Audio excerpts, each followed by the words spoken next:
এবং এই ইউসিসি আসার পর আর একটা চেতনার বিকাশ হচ্ছে, সেটা হচ্ছে সারা ভারতবর্ষের আদিবাসীদেরকে এক হতে হবে।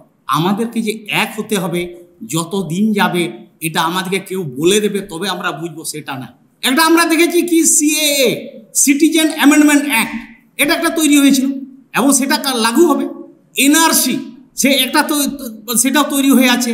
এরপর ইউসিসি, আপনারা যদি বলেন ইউসিসি নিয়ে শুধু লড়াই করব, আরে তিনটাই সিএএ, এনআরসি, ইউসিসি, এইগুলো হচ্ছে ট্রাইবাল কিলিং অ্যাক্ট। এক কথায় সবগুলো একই জিনিস, ট্রাইবাল কিলিং অ্যাক্ট। এই ভারতবর্ষে আদিবাসীদেরকে শোষণ করার জন্য হাজার হাজার বছর ধরে প্রচেষ্টা চলে আসছে এবং এই স্বাধীনতার ৭৫ বছর পরেও ভারতবর্ষের আদিবাসীরা যে আদিবাসী এটাই ভারত সরকার মানতে চাইছে না। এবং যারা আদিবাসী বলতে চায়, নিজেদের পরিচয়কে প্রতিষ্ঠা করতে চায়, তাদেরকে পদদলিত করে যত রকমের অপকর্ম আছে সেই অপকর্মের মধ্য দিয়ে ভারত সরকার প্রমাণ করে দিচ্ছে, তথাকথিত উচ্চ সমাজ যাদেরকে বলা হয় তার প্রমাণ করে দিচ্ছে যে ভারতবর্ষ তোমাদের নয়। তোমরা যদি তোমরা এখানে থেকে থাকো, আমাদের দয়ায় থাকতে হবে, আমাদের পদতলায় থাকতে হবে। যারা রিজার্ভেশনের সুযোগ নিয়ে আপনারা যারা চাকরি করবেন, জীবিকা নির্বাহ করবেন, তাদের কাছে উনি অনুরোধ করেছিলেন পে ব্যাক ইওর সোসাইটি। তথাকথিত যারা আমরা শিক্ষিত হয়েছি, শহরে এসেছি, আমাদের যে রুড়ি প্রথা, ট্রেডিশনাল ল যেগুলো ছিল সেইগুলোকে অবদমিত করেছি। আমরা যারা শিক্ষিত হয়েছি আমরাই তো আবার পদদলিত করেছি। আমি কেন গ্রামের মাঝে যে লেখাপড়া জানি না, শিক্ষিত নয়, আমি তার দ্বারা চালিত হব কেন? এটাই আমাদের প্রতিবাদ ছিল। যার জন্য ট্রেডিশনাল লস যেগুলো ছিল, যে আইনগুলো ছিল, আমরা পদদলিত করার জন্যই বিভিন্ন কোর্ট এবং কাছারিতে আমাদের যে এখন খোরপোশ বা মেনটেন্যান্সের কেসগুলো আসছে, তথাকথিত চাকরিজীবী দম্পতির মধ্যেই বেশি আসছে, তাদের বিচারটা হচ্ছে হিন্দু ম্যারেজ কোড অনুযায়ী। Welcome back to Santhali thought. আজকের এই সভার আয়োজক এবং প্রধান অতিথি দেবকুমার ধ্যান মহাশয়, বিভিন্ন জাতিগোষ্ঠী থেকে আগত নেতৃবৃন্দ এবং আপনারা যারা সামনের সারিতে বসে আছেন, সবাইকে ভারত জাকাত মাঝি পারগানা মহলের পক্ষ থেকে, সাথে সাথে United Forum of All Adivasi Organisations of West বেঙ্গলের পক্ষ থেকে ধন্যবাদ জানিয়ে আমি গুটি কয়েক কথা বলতে চাই। আজকে আমরা এখানে সমবেত হয়েছি ইউসিসি কি, কেন এবং এটা প্রতিবাদ কিভাবে করতে হবে, লড়াই সংগ্রাম কিভাবে করতে হবে তার রূপরেখা তৈরি করার জন্য। এবং ইউসিসি কি এটা আমরা বিভিন্ন ফেসবুক মিডিয়া এর থেকে মোটামুটি আমাদের ধারণা ক্লিয়ার হয়ে গেছে। তো এখন আমাদের করণীয় হচ্ছে আমরা কিভাবে এর বিরুদ্ধে আমরা লড়াই করব, তার রূপরেখা কি হবে। 14 তারিখ পর্যন্ত ছিল যে বিভিন্ন ডিপার্টমেন্টকে আমরা মেল করে আমাদের যে অবজেকশন, আমরা কেন বিরোধিতা করছি তার কারণ দেখিয়ে ল কমিশনকে, রাষ্ট্রপতিকে, প্রধানমন্ত্রীকে, রাজ্যপাল, মুখ্যমন্ত্রী সবাইকে আমরা মেল করেছি এবং এই ডেটটা আবার 30 তারিখ পর্যন্ত এক্সটেনশন হয়েছে। এই 30 যে সমস্ত গণসংগঠন বা ব্যক্তিগতভাবে যারা পাঠাতে চান ইমেলের মাধ্যমে 30 তারিখ পর্যন্ত করা যাবে। তো আমার বক্তব্য হচ্ছে চিঠিপত্র, মেল এগুলো পাঠালেও ভারত সরকার যে আমাদের কথায় কর্ণপাত করবে আমার মনে হয় না। এই ভারতবর্ষে আদিবাসীদেরকে শোষণ করার জন্য হাজার হাজার বছর ধরে প্রচেষ্টা চলে আসছে এবং এই স্বাধীনতার ৭৫ বছর পরেও ভারতবর্ষের আদিবাসীরা যে আদিবাসী এটাই ভারত সরকার মানতে চাইছে না। এবং যারা আদিবাসী বলতে চায়, নিজেদের পরিচয়কে প্রতিষ্ঠা করতে চায়, তাদেরকে পদদলিত করে যত রকমের অপকর্ম আছে সেই অপকর্মের মধ্য দিয়ে ভারত সরকার প্রমাণ করে দিচ্ছে, তথাকথিত উচ্চ সমাজ যাদেরকে বলা হয় তার প্রমাণ করে দিচ্ছে যে ভারতবর্ষ তোমাদের নয়।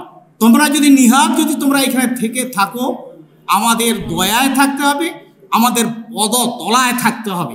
ভারত সংবিধান যখন রচিত হয় আদিবাসীদের জন্য ভারত সরকার কিছু রক্ষা কবচ রেখে দিয়ে গেছিল। তো সেই রক্ষা কবচের উপর ভিত্তি করে তথাকথিত যারা আমরা পিছিয়ে ছিলাম, আমরা অনেক অনেক কিছু সংখ্যক লোক অনেক উপরে উঠে এসেছি। বাবা আম্বেদকর বলেছিলেন, যারা রিজার্ভেশনের সুযোগ নিয়ে আপনারা যারা চাকরি করবেন, জীবিকা নির্বাহ করবেন, তাদের কাছে উনি অনুরোধ করেছিলেন পে ব্যাক ইওর সোসাইটি। তথাকথিত যারা আমরা শিক্ষিত হয়েছি, শহরে এসেছি, আমাদের যে রুড়ি প্রথা, ট্রেডিশনাল ল যেগুলো ছিল সেইগুলোকে অবদমিত করেছি। আমরা যারা শিক্ষিত হয়েছি আমরাই তো আবার পদদলিত করেছি। আমি কেন গ্রামের মাঝে যে লেখাপড়া জানি না, শিক্ষিত নয়, আমি তার দ্বারা চালিত হব কেন? এটাই আমাদের প্রতিবাদ ছিল। যার জন্য ট্রেডিশনাল লস যেগুলো ছিল, যে আইনগুলো ছিল, আমরা পদদলিত করার জন্যই বিভিন্ন কোর্ট এবং কাছারিতে আমাদের যে এখন খোরপোশ বা মেনটেন্যান্সের কেসগুলো আসছে, তথাকথিত চাকরিজীবী দম্পতির মধ্যেই বেশি আসছে, তাদের বিচারটা হচ্ছে হিন্দু ম্যারেজ কোড অনুযায়ী।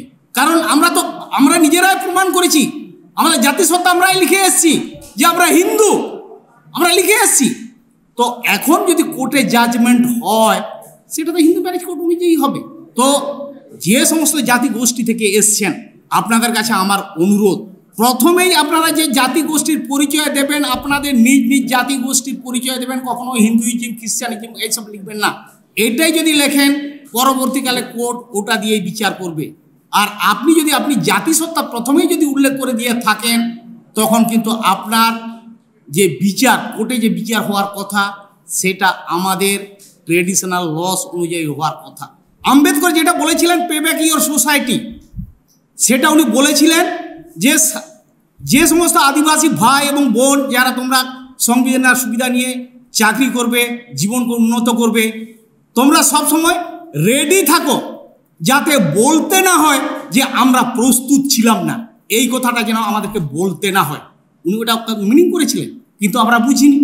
তো যখন আমাদের মাথায় কেউ পেচ্ছাপ করে দিচ্ছে, যখন আমাদেরকে উলঙ্গ করে দিচ্ছে, আমাদের মায়ের ইজ্জতকে বিনষ্ট করে দিচ্ছে, আমরা যে প্রস্তুত নাই, আমরা যে কি করবো, আমরা কিছু নিজেরা ভেবে পাচ্ছি না। কি করব, একে ধরুন, তাকে ধরুন, এই করুন, সেই করুন।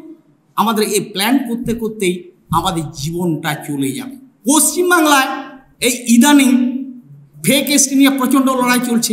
আদিবাসী কল্যাণ সমিতি বলে একটা সংগঠন তৈরি হয়েছে, তারা কোর্ট কাছারি এইসব লড়াই করছেন, এবং আমাদের যারা তথাকথিত বুদ্ধিজীবী যারা কথা বোঝেন, তারা আর্থিক সহযোগিতা করছেন। আর ভারত জাকাত মাঝি পারগানা মহল, এদের যেহেতু গণসংগঠন আছে, তারা ডিএম ঘেরাও, ডিআই ঘেরাও থেকে আরম্ভ করে রেল অবরোধ এইসব করছে, দুটো করে। তো আমরা দেখলাম এই বিচ্ছিন্নভাবে লড়াই করলে কিছু হবে না। তখন ভারত জাকাত মাঝি পারগানা মহল এবং আদিবাসী কল্যাণ সমিতি, এই দুই সংগঠনের তৎপরতায়, আলোচনায় সমস্ত সংগঠনকে ডাকা হলো। আমরা United Forum of All Adivasi Organisations of West Bengal আমরা তৈরি করব। এবং এই ইউসিসি আসার পর আর একটা চেতনার বিকাশ হচ্ছে, সেটা হচ্ছে সারা ভারতবর্ষের আদিবাসীদেরকে এক হতে হবে। আমাদেরকে যে এক হতে হবে, যত দিন যাবে এটা আমাদেরকে কেউ বলে দেবে তবে আমরা বুঝবো, সেটা না। একটা আমরা দেখেছি কি সিএএ, সিটিজেন অ্যামেন্ডমেন্ট অ্যাক্ট, এটা একটা তৈরি হয়েছিল এবং সেটা লাগু হবে। এনআরসি সেটাও তৈরি হয়ে আছে। এরপর ইউসিসি। আপনারা যদি বলেন ইউসিসি নিয়ে শুধু লড়াই করব, আরে তিনটাই, সিএএ, এনআরসি, ইউসিসি, এইগুলো হচ্ছে ট্রাইবাল কিলিং অ্যাক্ট। এক কথায় সবগুলো একই জিনিস, ট্রাইবাল কিলিং অ্যাক্ট। তো এই ট্রাইবাল কিলিং অ্যাক্ট সম্বন্ধে এখন বিচার বিশ্লেষণ করব, তারপর রাস্তা তৈরি করব, এরকম হয় না। যারা আমরা যতটুকু বুঝেছি, যারা শিক্ষিত হয়েছি, যারা চাকরিজীবী, যারা লেখাপড়া জানি, যারা একটু আধটু আইন কানুন জানি, আমাদেরকে একতাবদ্ধ হওয়ার জন্য একটা অল ইন্ডিয়া বেসিসে যেমন প্ল্যাটফর্ম দরকার, এবং ধ্যান সাহেবকে আমি ধন্যবাদ জানাবো, উনি সেই প্রচেষ্টাটা করছেন। তো আমরা রেডি থাকব, যে মুহূর্তে যেখানে আদিবাসীদের উপর যে অন্যায় অত্যাচার হবে,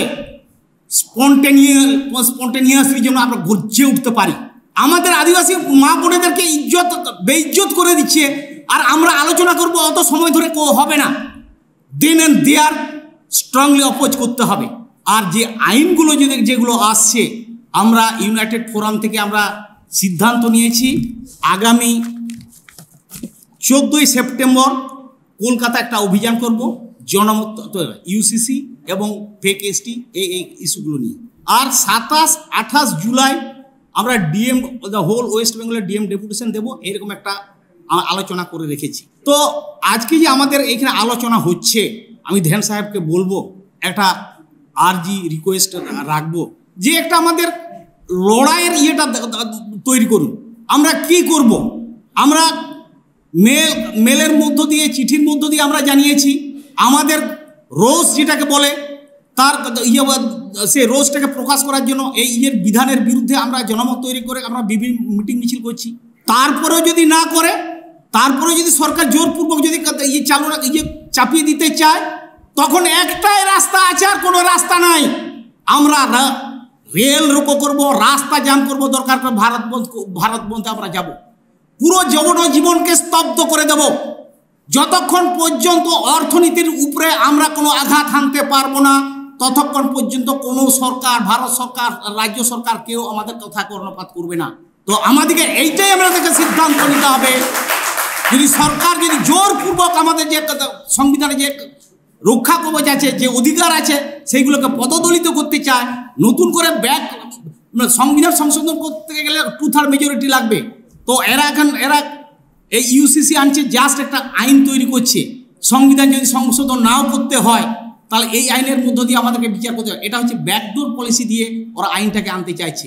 তো এইরকম যখন আইন আনতে চায় এবং আমাদের ইয়েগুলো মতামতগুলোকে গুরুত্ব যদি না দেয়, তাহলে তার মোকাবিলা আমাদেরকে তৈরি হতে হবে, এবং সেই রকমই যে ভাষায় সরকার কথা বুঝবে, আমাদেরকেও সেই ভাষাতেই কথা বলতে হবে। আমাকে সংক্ষিপ্ত বলা হয়েছে, আমি এই দুটি কথা বলে সবাইকে ধন্যবাদ জানিয়ে আমার বক্তব্য এখানে শেষ করলাম। জোহার, নমস্কার। অশেষ ধন্যবাদ। এরপরে আমরা Thanks for watching. Hope you like the video. If you like the video, please like it and subscribe to the channel. Comment even if it's small. If you want to help us, click on the join button. And please share the video with your friends. See you again soon in a new video like this.